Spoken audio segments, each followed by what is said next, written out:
बिस्मिल्लाहिर्रहमानिर्रहीम। अस्सलामु अलैकुम रहमतुल्लाह। बस ईमान वाले तो ऐसे होते हैं कि जब उनके सामने अल्लाह का ज़िक्र किया जाता है तो उनके दिल अल्लाह के खौफ से डर जाते हैं।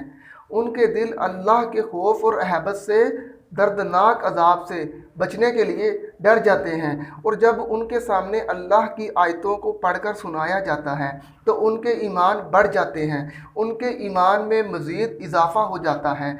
और ईमान वाले तो ऐसे होते हैं कि दुनिया और आखिरत की हर बला, हर मुसीबत परेशानी से बचने के लिए सिर्फ़ और सिर्फ एक अल्लाह पर एतमाद करते हैं, सिर्फ़ और सिर्फ एक अल्लाह पर तवक्कल रखते हैं। हमें भी चाहिए कि ज़िंदगी के तमाम मामलात में जब भी डरें तो सिर्फ़ एक अल्लाह की ज़ात से डरें।